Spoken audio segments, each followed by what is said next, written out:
If you're having battles with your kids, learn their human design charts. If you're having conflicts with your spouse, learn your human design charts. If you have conflicts with your parents, oh my goodness, try to get the human design charts. Because if all of a sudden one's a projector, a client, she's a projector, her father's a generator, and this projector has now learned to not give back any information until she's been invited. Her whole relationship in 6 months has totally changed with her parents. Just by knowing hers and by knowing his, she has a better understanding. She knows when there's something that really needs to happen, it needs to show up in his environment a couple of times before he can respond. And she knows until he asks her not to say. So understanding even just the types can help you recognize why you have conflicts with people and why it works so well. Welcome to The Reframe, where fear is brave. Here you will learn tools, techniques, and strategies to get back in the driver's seat of your own life so you can access more vitality and energy to do the things you love. I am your host, Rebecca Mollman, trauma therapist turned coach. This is part 1 in a 2-part series to dive into human design with Dr. Locke. Human design combines astrology, Vedic philosophy, chakra systems, Kabbala, and the I Ching. It is an absolute powerhouse of a tool. There are 3 main aspects to understand your human design chart. Today, in part 1, we are going to be looking at the 5 types that make up your human design: manifestor, generator, manifesting generator, projector, and reflector. You can run your free human design chart on Dr. Locke's website. There's a link in the episode notes. Human design for me has completely shifted how I understand myself as well as my kiddos. It is like lifting a veil to personal understanding, as well as what comes naturally to individuals and what might not come so naturally. There's a lot to cover today, so without further ado, Dr. Locke. So today we have Dr. Jeana Locke, and she's going to talk with us today. We're going to be talking about an aspect of human design. She's going to explain what human design is for us, and then we're going to go into the different types. And Jeana, I'm going to really let you take it from here because this is very much in your wheelhouse, and I cannot wait to hear what you have to share with us today. So I'm Dr. Jeana Locke, and I'm going to give a little bit about how I ended up here doing human design. I actually have a PhD in applied behavioral studies and education. And in that, that's basically all the people who want to become LPCs and psychologists and educational psychologists and all of those things. So I went into that route to doing that arena. Worked in education for 25 plus years, teaching and training and being an administrator over programs, doing lots and lots of stuff with students in low risk areas to help them be able to have opportunities they wouldn't have had otherwise. Then I've taught in licensed professional counseling programs, the assessments and capstones and lots of stuff on assessment. Assessments were my baby. That was my thing all the way through. So as I've done that or through the years, I found myself in a place where all of the stuff couldn't help me. I kept trying to help me and I wasn't getting there. And it was like, I knew all of this stuff. I understood how these assessments worked. I understood the theories. I understood the teaching stuff. And I could still see kids falling between the cracks. And I just didn't grasp it. And so life sort of kicked me in the butt at a certain age. I got a pretty hard kick in the butt. And I really stopped and looked at myself from a really different angle from before. And I will say it was a near-death experience. What it was doesn't really matter as much as I could not deny it happened. And I had to stop and go, what is really important to you? What is not? And I knew it was something else I was supposed to do. So I started exploring a few things in the Eastern modalities, more about that, because I was this very structured Western science person. I was super structured. Assessments were my babies, and those were very much in that wheelhouse. And I started going through and looking at this. I started realizing the pieces that were missing. And I did some work with energy work in Dr. Brad Nelson's motion codes and body codes. I did lots of trainings and certifications. And then this thing happened. I went to a retreat and I didn't mean to go.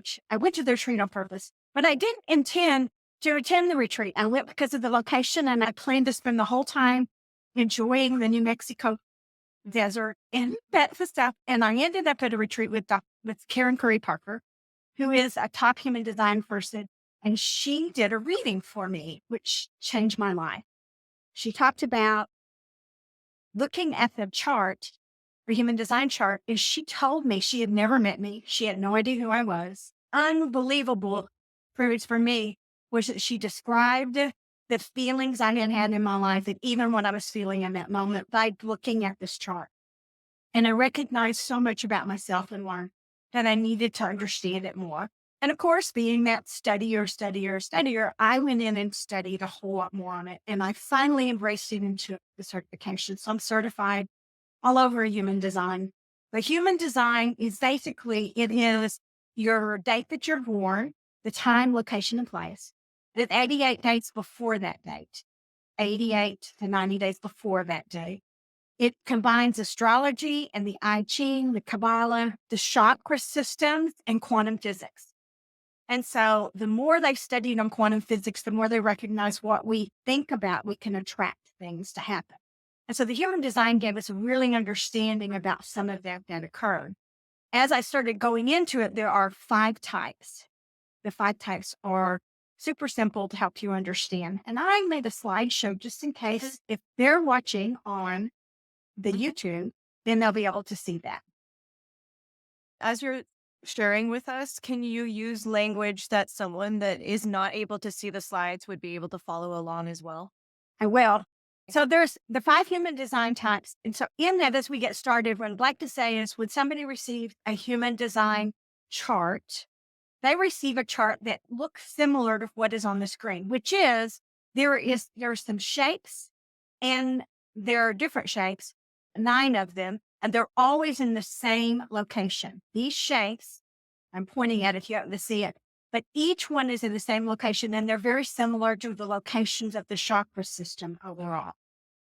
The part that helps you understand more about how the astrology fits is the astrology is the time of birth is on the right-hand side, and usually in that one, it's going to be a black, or it'll be on the right, his personality. And on the left is the 88 days before, and it is usually either in red or it'll say design.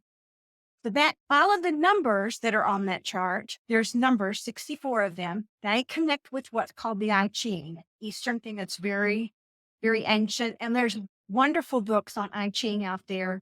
The 64 gate in here are comparable to anything in the I Ching. It's just another vocabulary to be able to explain it. There's another design thing that is used that is similar to human design called gene keys. And gene keys uses this same set of information. And that book is just called it gene keys instead of gates. Those are the same pieces of information. So if you have a certain gate, it's going to be described pretty much the same between human design, between I Ching, and between gene keys. The challenge is what vocabulary do you understand the best? And that's the way for you to look at it and explore. So from my end of it, I do a combination of gene keys and human design. And I will tell you, I probably have 25 I Ching books, and I pull it up to look as well, because I sort of like to ensure that all of this translation, sort of like we've heard of all these books that have been translated so many times, the translations have been maintained and stay with it.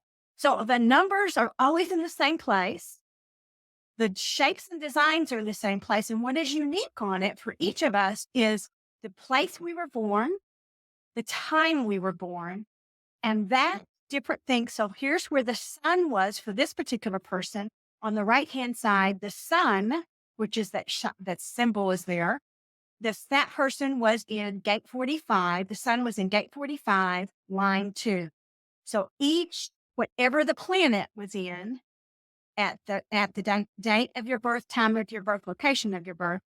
And on the left-hand side is going to be where it was 88 days before. And this gives us a combination of how to look at each of us.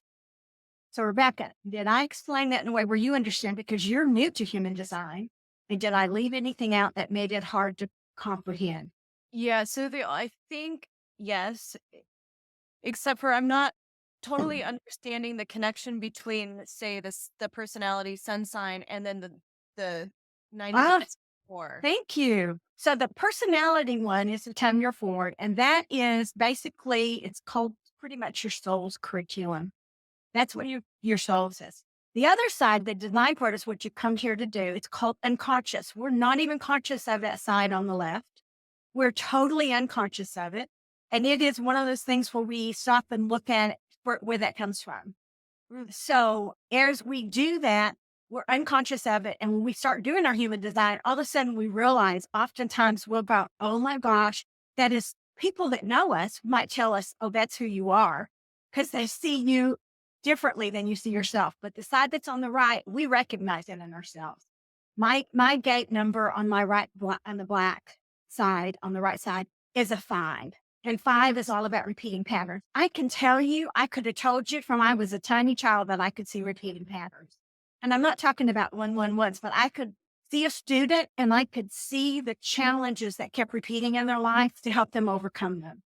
The part on my other side was a 63, and the 63 on it is all about why. And everybody in the world would have told you I was the why person. Show me why this works. Let me see that, I understand it can work, but I have to be beyond a shadow of a doubt, or I have to have an understanding because of the doubt of how the process works and why. And they would have told you that's who I was. So that's how those two sides connect, is that one of them is basically what our soul is always going to do. And then the other side, the left side, it's going to be how we do it in this lifetime. We really have to blend those two. And that's why we have to chart as one big picture to look at, because we blend how that occurs in our lives. We all do. I already knew. So I look at repeating patterns, and that's why. And then I help find ways to overcome those repeating patterns for those clients that I work with. And you can relate to that probably. Oh, yeah. 100%. So everybody's chart is unique. And if you think about it, there are 64 gates. There are 6 different there's 6 lines on each of those gates. There are 13 planets. There are 9 centers. And when you multiply all those numbers together, that's how many different uniquenesses there could be. Because, like, for example, I have a friend of mine who also has gate 5 and gate 63, but they're with a different planet in a different location. So one of it's with Pluto and another one that's with Venus. So her emphasis of how it shows up in her life is a little different than mine. That's why it can be so unique, and each of us are so unique, is that what we come here to do in our lifetimes are a lot of those things that show up in these planets. The top 4, which are the sun personality, the sun design, the earth personality, and the earth design literally will talk to us about our purpose here on earth. That what we came here like as a combination to achieve in this lifetime. That doesn't mean it's going to tell us our job description. It's not going to say, oh, Jeana, you would be a teacher. And it wouldn't say, oh, Rebecca, you're a therapist. Oh, no, you're a craftsman. They're going to say, those are the things that we came as outcomes to feel and experience in our life.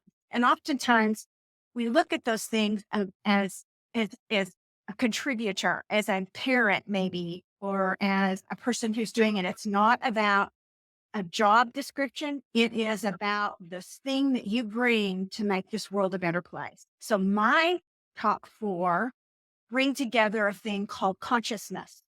It's the cross of consciousness. And in the cross of consciousness, the concept of integrity and being totally conscious of what you're doing, using your current experiences that you have to meet logical outcomes, is a complete way of what I've come to do. However I choose to do it. I could still be sitting in a classroom teaching students each day. I could be doing it coaching human design. I could be doing it in a million ways, because integrity is core to it, and being able to help people connect their experiences to where they go. I could be a supervisor in an organization and helping people connect their experiences to logical processes that help them move forward in life. I mean, it could be an HR person. You see, it could be so many different things. And it's not to say that it's a job description. It is a concept of what drives us, and that drives me to do that. That make a little sense? Yeah. So the driver is the most relative and potent piece, and how that driver can show up in the world can vary from person to person or circumstance to circumstance. That's right. And so for me, those top four are really, really important. We're going to go over in one of the other videos, a thing called profiles. And the profile shows how you do this in the world in many ways, not in the sense of the job description. We're going to do a whole show on those profile numbers to help each person understand their own profile to be able to do that. So are you ready to start talking about types, or do you have some more questions about it? Well, I think we're ready to go. Okay. Going to go on down on this one. Whoops, went too far. So as I said, this one is all about truly, it is the concept of everything's in the same place on the chart itself. They're in the same location.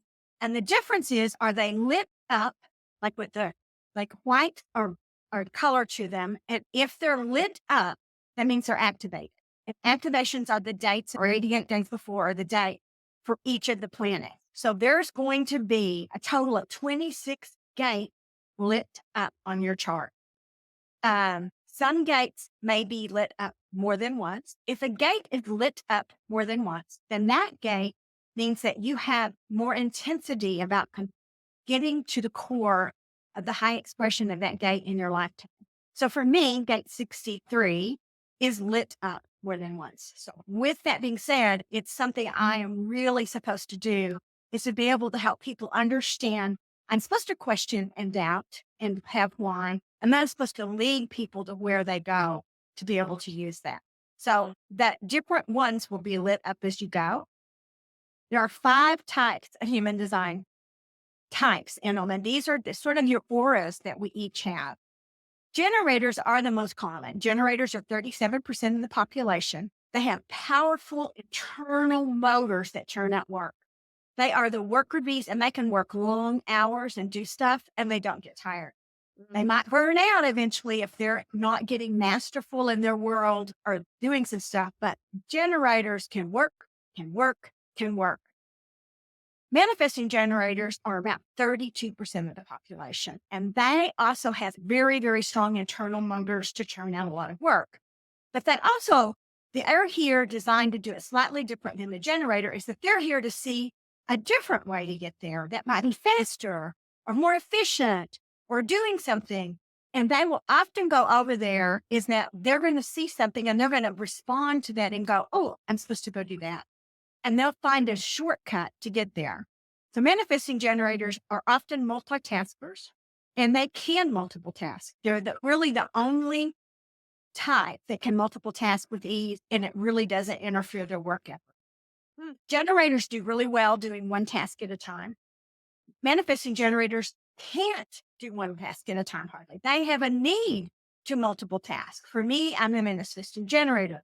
For me to sit still and to watch television with doing nothing else, it drives my husband, who's a generator. He can sit and watch a television show, and he watches the television show.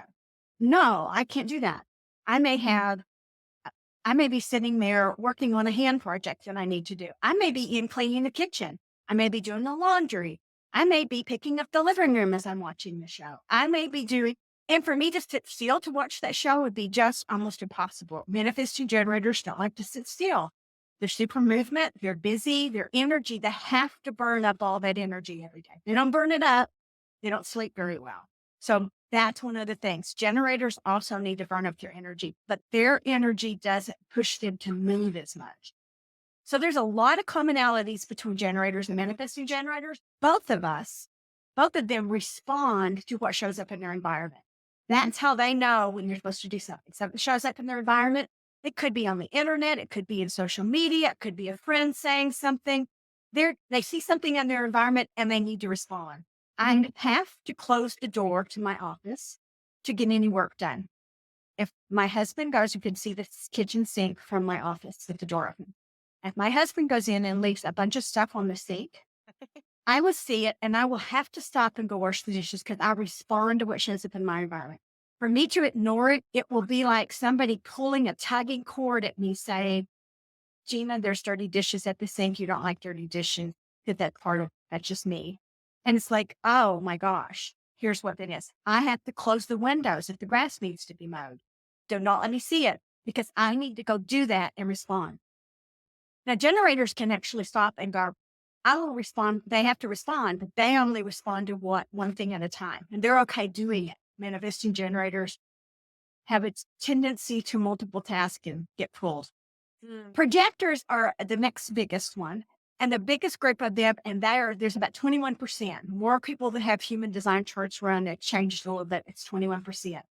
They have a vision and a whole energy to help guide people, lead people, and to manage people. They have this whole way of doing stuff. So projectors really, truly want, oh, and I was going to show you pictures. I'm going to go back and grab this one quick because I want to show you a picture of a generator.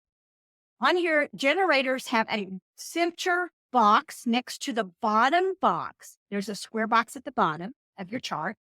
Then there is a square box right above that box.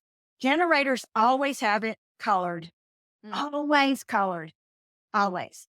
And it can be colored to match any of the centers around them. So this one happens to go over to what's called the emotional solar plexus. The next one has it also going over to the emotional solar plexus where you can see it.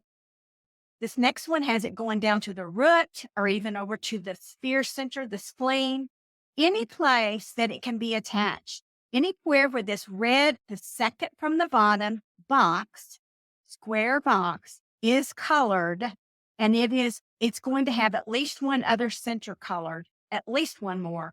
And yet it could have almost all of them. But that one has to be red and it cannot attach to the throat. That'll be the difference between a manifestor and a generator.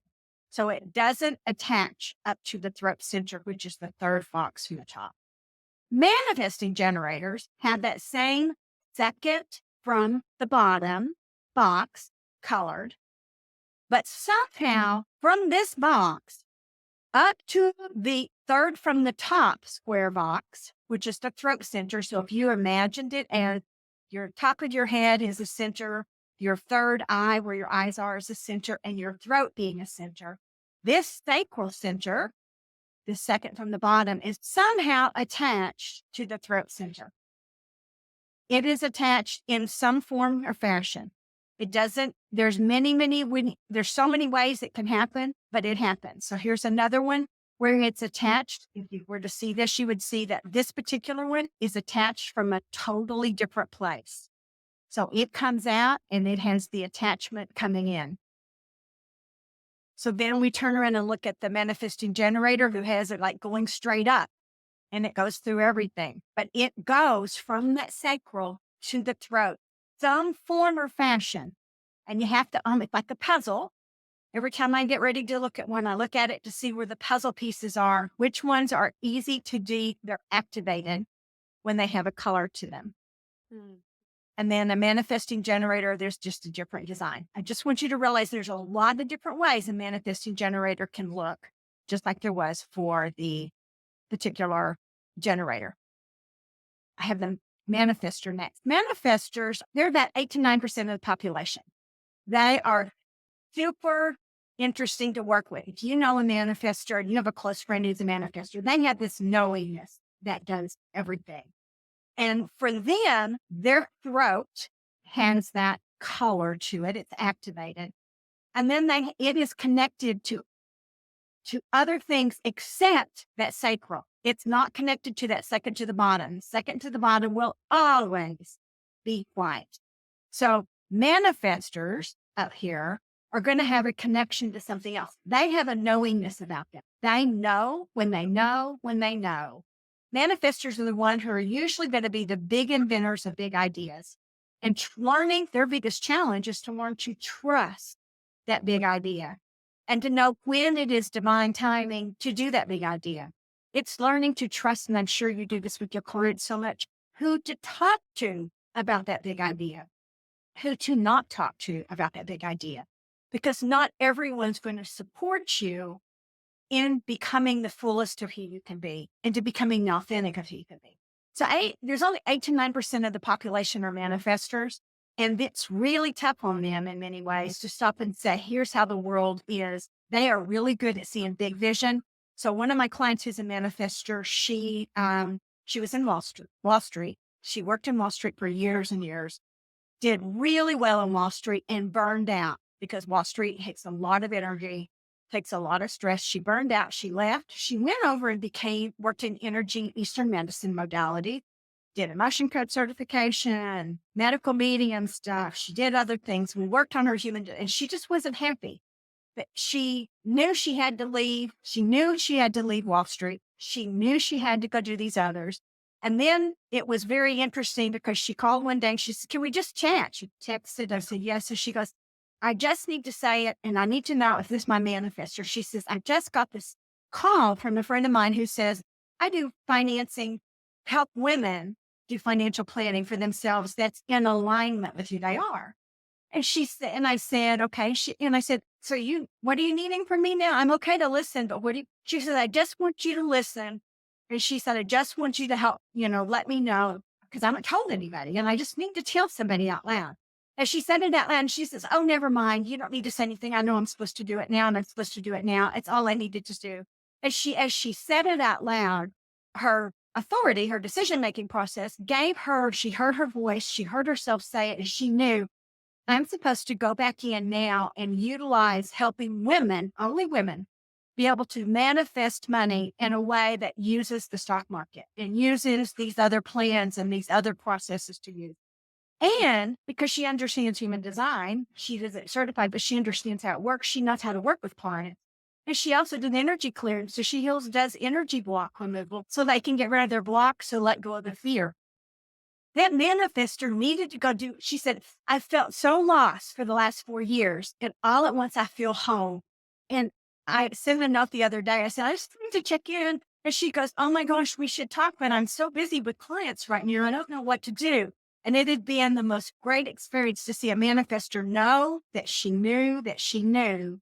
I said, "Have you told your mom or your brother yet?" And she goes, "Oh no, we're not going to tell them." She says, "I'll tell them once I make as much money as I did when I was on the stock exchange. But until then, we're just going to keep it quiet." So it's the manifestor knowing who's going to support her and knowing who's not, and being able to inform others to do it. There's a few other ways manifestors can look if you happen to see the slides. If you're a manifestor, you have a super unique design. You have a colored defined throat, which means you can see, but you do not have that workhorse energy that comes from the sacral. So you need to rest a lot. Manifestors, please rest. Please she needed a break. She was burned out after Wall Street. She took that break. She now did it. All I did was make a few complimentary things to say things like, "What gives you the greatest joy?" And she told me, she wrote them out. And I said, "Now, you want me to clear the energy? You want to clear the energy so these things manifest." She cleared her own energy.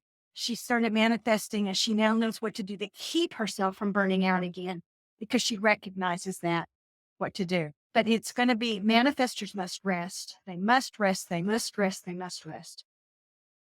And if they push themselves too hard, they're going to burn out. So manifestors can look a lot of different ways, but that's who they are, is that they have this knowingness inside of them. It's a very strong thing. We talked about projectors a moment ago, and the projectors also do not have a red sacral, or the second to the bottom box is white and it's not colored. And the reason for that is projectors do not have a lot of, they can pick up my energy, but they don't have their own workhorse energy to work. So when you have projectors are about 21% of the population. They're wonderful. When they meet you, they know what you need to do to move forward in life. They pick up on those energy centers that are white. And I haven't talked about this much, but the energy centers that are white, you pick up everybody else's energy around you. So you pick it up and you sort of collect it and then you amplify it. So if projector does it, they can work big spurts that are really hard when they need to, because they can go get around generators, a manifesting generator or a generator, and then they can do that. But they get burned out if they do it too long. So they have a really tough time. Projectors, if they're out of alignment, they sound very bitter. When you hear about people talking about bitter people, that's what it is. The other challenge a projector has is they're supposed to wait They're supposed to wait until they're invited to go do something. And if they don't get an invitation, so if I have a projector who works with me or I'm doing something, and all of a sudden that projector knows Jeana needs to do her social media with different color schemes.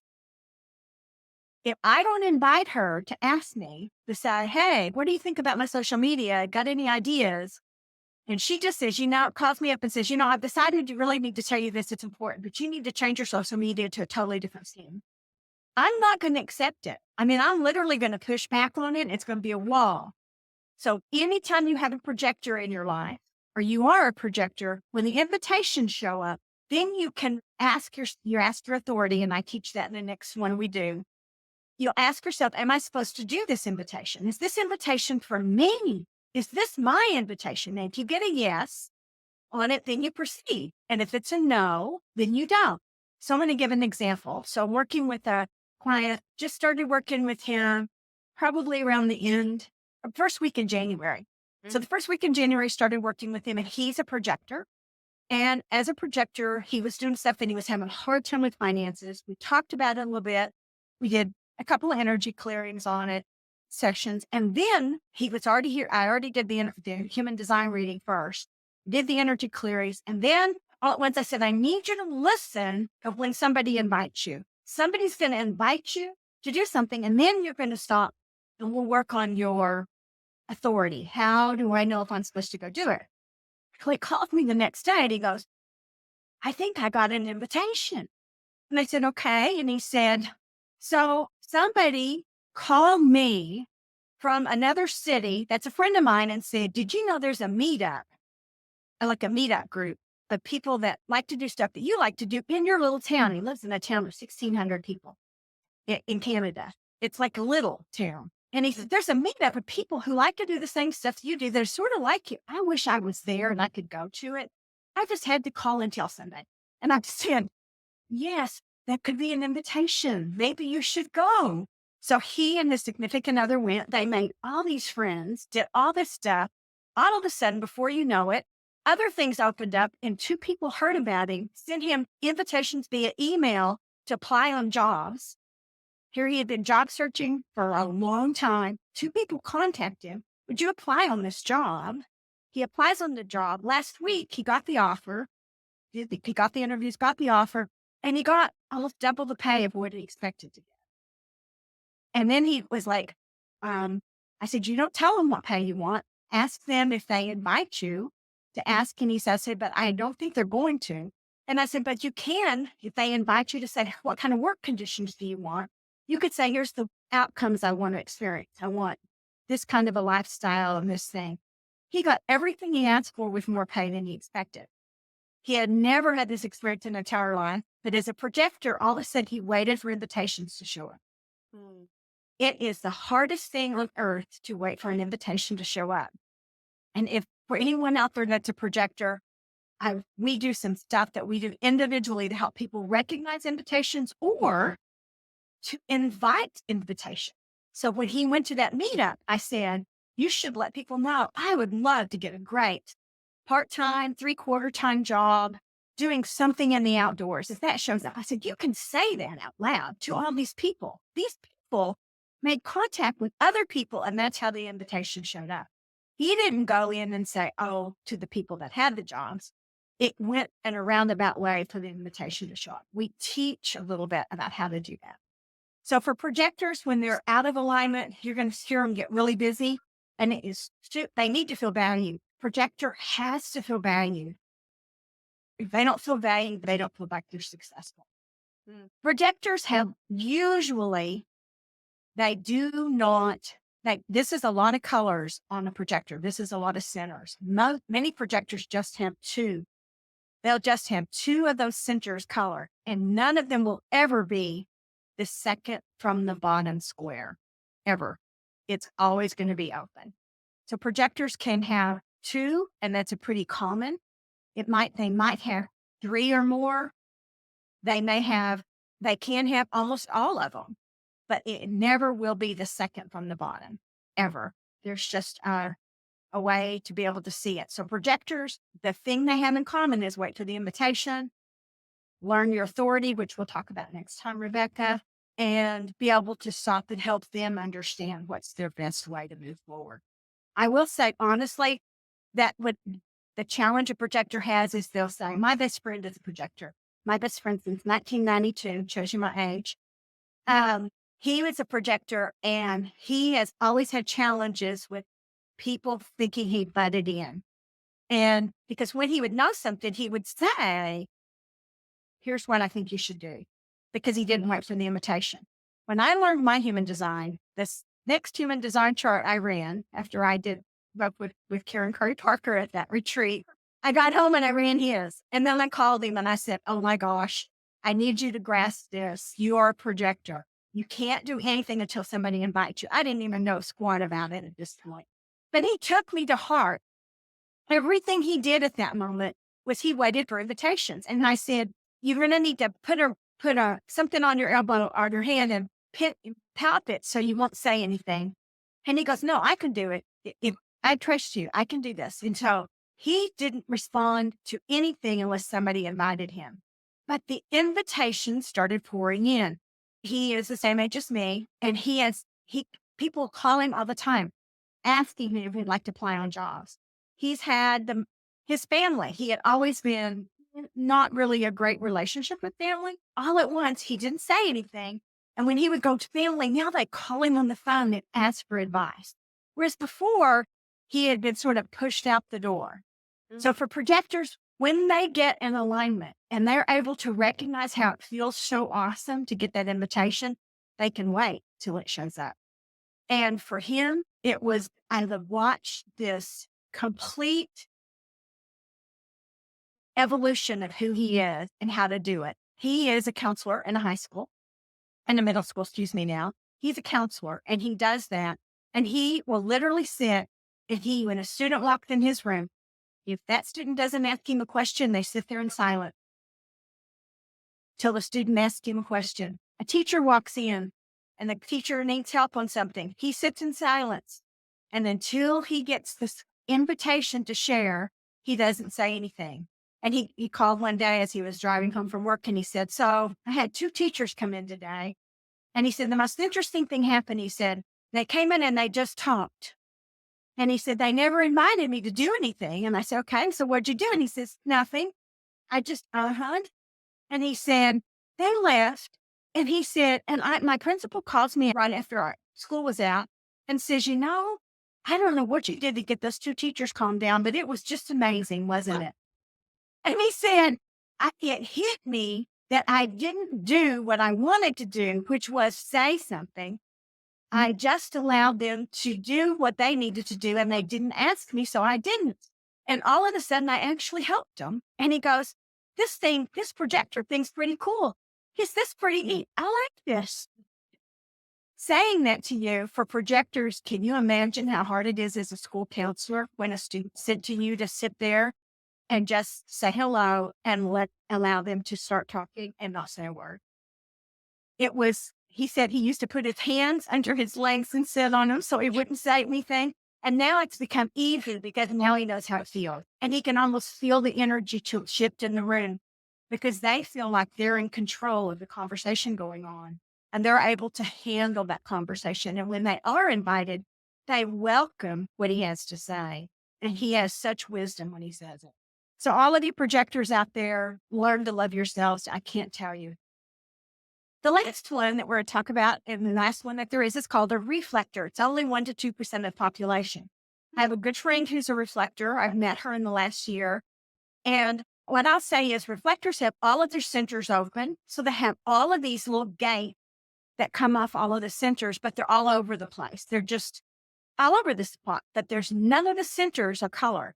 So they pick up everybody else's energy and then they reflect it back to the world. So when a reflector is in a bad location or in bad, what I'm going to call low vibration relationships that are not uplifting or joyful, they reflect back now. Reflectors, they show us, they're here, 1% to 2% of the population, to show us how we are in our world. Mm. And so this friend of mine who is in a program I'm in, it's a business program. And in it, she's not planning to do business. She just enjoys being in this program because she enjoys the environment on Zoom. So she's in it, and it's very interesting. So the other day she was on there, she sends me a message after she says somebody was in a really bad vibe today. And I said, "Yeah, really?" And she said, "Oh my gosh." She said, "Did you feel the vibration of it?" She said, "It was just frenzied." She said, "You think I should send the moderator of the program something to do on it?" I said, "No." I said, "Probably not." I said, "But," she said, "Can you help me let go of it? Because I'm just really feeling frenzied inside." So we did a little bit of work, and I said, "Join next time and see what happens." Well, next time, because she went ahead and she sent a note to the moderator, and she decided to do it. She sent a note just saying, "Didn't it feel a little frenzied today?" Meant all she sent privately. The next time he came on and he said, "For those of you who are something," he made some comment. He says, "I just want to say that we all pick up your vibes. We all do." And he says, "Can you please try to think about the most positive experiences you can instead of the low experiences?" He says, "Not saying you shouldn't, but just to give you a feel for it." She literally changed the whole program we ran. It's a 6-week program. And it was the third week. And the last 2 weeks became so much more powerful because everybody looked at it differently because this reflector shared and gave a reflection. Reflectors are just an amazing group. And when you know a reflector, it's wonderful. So how does knowing your strategy help you? So like I said, I'm a manifesting generator, married to a generator. I did not use human design when I didn't know. You want to talk about battles because I'm busy, busy, busy. And all he would say is, "Can you just slow down? Can't you just sit down for 5 minutes? Can't you just sit and watch TV with me?" Oh my God.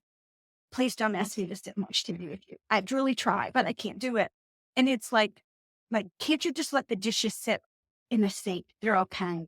Can't you just, and it just was very much of a constant battle going on of him not feeling valued or him not feeling enough because when I was with him, he needed me not to do anything else. So I combine a lot of the assessment, like the 5 love languages and do that to help people understand even more. This is an assessment and that's an assessment to stop and look at yourself and say, what is it? So if you're having battles with your kids, learn their human design charts.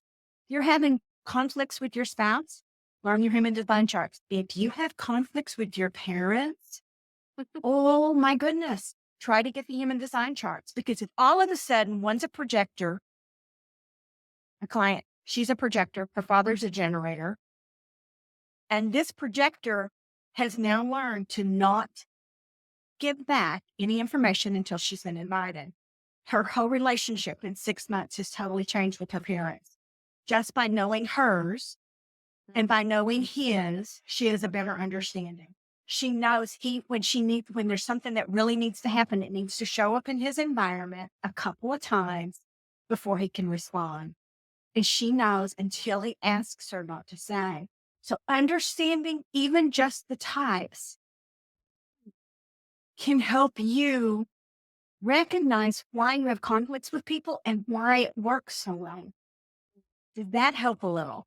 Yes, it does. It most certainly helps to illuminate the different centers and the different impacts that those centers have and fill in some gaps. And I love that we have a very similar background. And I think I'm sure that you've had a similar experience where you're working with clients and there's only so much assessments can do, or there's only so much that our training as therapists take us. And this human design, that's why I'm so excited to be doing this series with you, is because I think it's such an important piece to put into a person's toolbox. I think it takes out the "I feel crazy" piece, It right? does.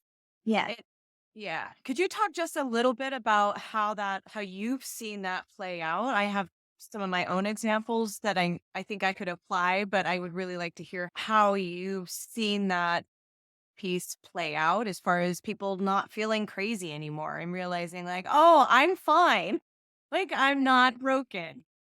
So I want to give that share about the client who is a projector and her father is a generator. Her mom's a generator. Her daughter is a manifesting generator. And her other daughter is a manifester. So she lives with a manifesting daughter who's 15 and a 12-year-old who's a manifesting generator, and then herself.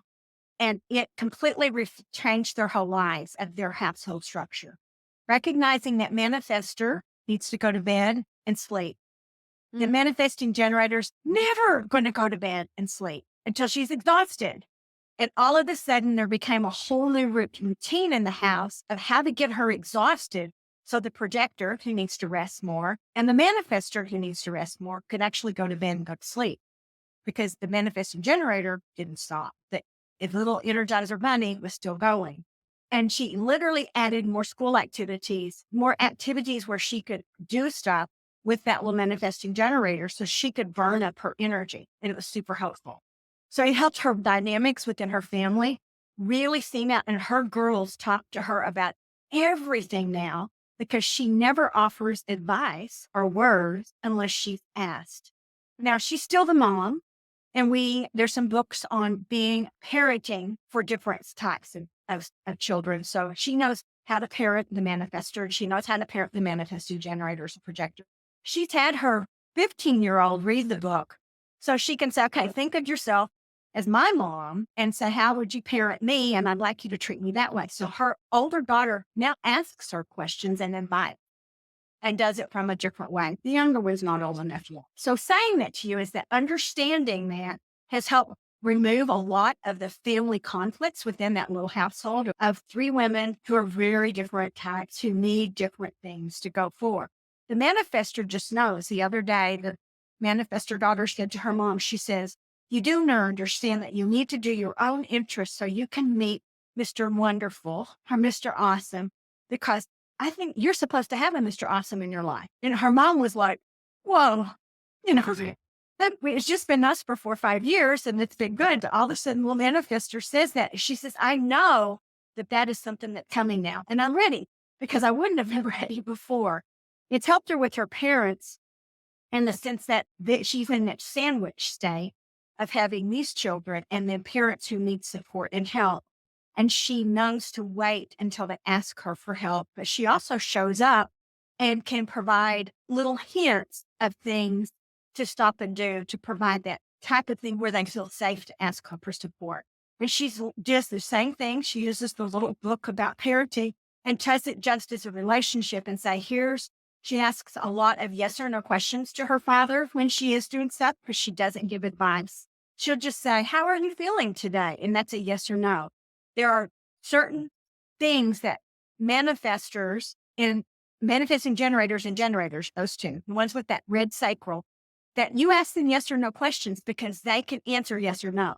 If somebody asks me an open-ended question, I'm going to freeze for a moment because I have to turn it into a yes or no question.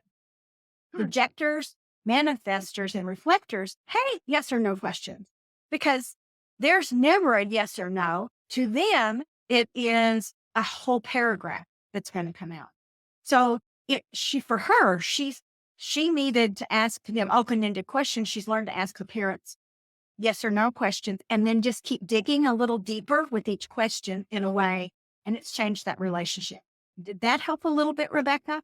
Yeah, it certainly did. And then I'm just thinking of if I was listening to this podcast, watching this on YouTube, I would want to run out and get my chart done. I would want to know where to learn more information, knowing how to be able to not only work with myself, but also with those people around me. Can you give a little bit of direction for people listening or watching this on that process? Yes. Well, actually, you can get your chart. There's many places you can get it. When I do the chart, I actually send back some information for you. I tell about your type, which type you are, and what that means. And then I give what type of authority, which you and I are going to go over in the next one, is the authority, which is your decision-making process. There's 7 different ones. So that pro and con list that works for so many people may not be your thing. It is much more of what is your thing. And there's 7 different distinct ways to make decisions and how a person should do it. And I put a bit about that in there so that they're able to keep that. I will say honestly that I'm going to encourage people to look for certified human design people. They've gone through a really rigorous set of training. It is time intensive. It takes a huge amount of time, and it is a financial cost to do it. They have invested a lot in it to get there, but they're not flying off the wall, and they're not just giving you what you think. They're going to actually give you what is then provided in the materials and in the training that comes up, like your chart, your body code chart, that little chart we just looked at, is a blueprint for a house. And the house, the overview is that very top one. And underneath it, there are layers that go with it. That in the certified training processes, we go through those layers. So we would stop and talk about, and let's say somebody comes in and says, I really want to talk about why it's really hard for me to finish projects or to get stuff done. And we literally, in those certification programs, have gone through to have an understanding of where procrastination sits in the chart, why it sits there in the chart, and how to help you actually overcome that. Or when it is that you're just in overwhelm. Sometimes it's not procrastination. It's so much overwhelm, they don't know where to start, and recognizing the differences between it. So when someone gets ready to look, there's a lot of things about it that are out there, but it provides someone the opportunity to look at the different layers. And I will encourage each person to stop and look at what is for their highest and best interest to understand about it. Some people want to know lots more and dig. Mhm. Some people just want an overview and they got enough. And that's when you start learning to trust yourself. And I want to say about human design is human design changed my life when I learned about it, because I left that meeting with Karen Curry Parker that day at that retreat. We were supposed to have a 30-minute session. And she turned to the lady that was her partner, which is Michelle. They have Grace Point Publishing. They were doing this retreat. And she turns to Michelle and she says, cancel the rest of my appointments today. This one's important. Not that they're not all important. This one's critical. And I sit there thinking like, oh my God, was she? And as she did this almost 2 hours worth of a reading, talking to me, I left understanding that I'm a manifesting generator and I'm going to be busy. My entire life, I'd been criticized for being busy by my parents. I've been criticized by my sisters. I've been criticized by my work peers. I've been criticized by people. And I'd actually been had one employee of the year and then would be attacked by the president of my campus because he couldn't handle the fact that I just was it was a manifesting generator. I could just keep on working and do. It had created a lot of conflict in my life. And I all of a sudden took it and embraced it. I'm a manifesting generator. I am fine. There's nothing wrong with me. I just need to recognize how to use this most effectively now. It's not, I'm driven to be busy. It's like who I am. If I'm not busy, then I don't sleep at night. I like to sleep at night. I have to stay busy. I got that from the reading. The next part I got was that we're going to talk about profiles shortly. I got, my authority was sacral. So I just have a little red second box. It's red. And I don't have any other things I had it go to my throat. I don't have any of the others hardly. I just have this little red line. So everything that comes out of me comes out, yes, no. It just comes out. And when I know that I know that I know, it's yes or it's no. And then I know. And no one can convince me otherwise. Because then it would be like people would stand, and directly you may relate to this. It's like they want to have you defend why it's a yes. I don't know how to defend why it's a yes. I just know that it's a yes and it's a yes. And I've learned over my lifetime to just let them go on. And if they need something like for me to get through it, I would do it. I had to really grasp the fact I actually did know that there was nothing wrong with me. They just happened to disagree. So I got that yes, no thing. So Rebecca, you didn't ask me how old I was when I learned human design. Ooh, I'm curious. I was 60 years old when I learned human design. It was 6 years ago. Wow. Wow. The power of information. So I can look back at every decade, my first decade, my teens, then my 20s, my 30s, and I can see the manifesting generator. I can see the 3-6. I can see my sacral authority when I didn't do it and when I did. I now teach people how to feel when they're living their authority correctly in their design. So all of a sudden, all of a sudden, they remember how it feels when they got it and they did it the right way for their body. My goal now is, big time goal, is to help people learn when they are in their early years. I don't know if you could do it when you were teens as much because it's hard when you're a teenager to grasp it. But by the time you get to your 30s and 35, all of a sudden you can see those repeating patterns.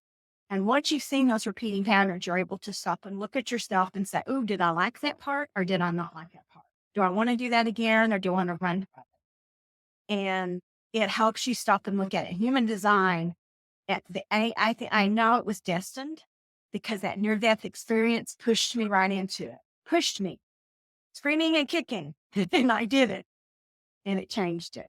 So, Well, just for people to be able to, like you said, as a younger version of themselves, be able to have access to the knowledge and the tools to be able to function in their optimal ability from a young age. that's right.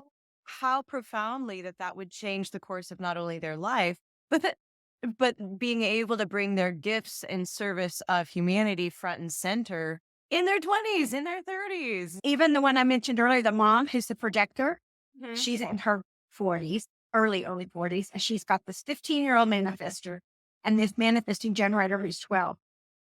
And just changing bedtime habits to meet the individual kids and saying to the manifesting, the 15-year-old, you need more rest than your sister. I need to go do this. And being able to stop and do those things, help them understand. Her manifestor daughter is literally embracing being a manifester. She's quit trying to fit into the mold of so let's think about that. 70% of the population is manifesting generators or generators, and the rest of them are something else. This manifester has very few people like her in the world. And she's embracing it now. She's embracing that I don't really feel or think that way. And there's nothing wrong with what they think or feel. That's okay. And she's embracing that at this age. Doing that is what's so nice. I was able to embrace my husband where he can. I was able to embrace my sisters when they can. And it's so interesting to observe the ability to learn to love somebody where they are, because all of a sudden you quit thinking there's something wrong with you or there's something wrong with them, because there's not. They just have the world from a different aura and from a different perspective.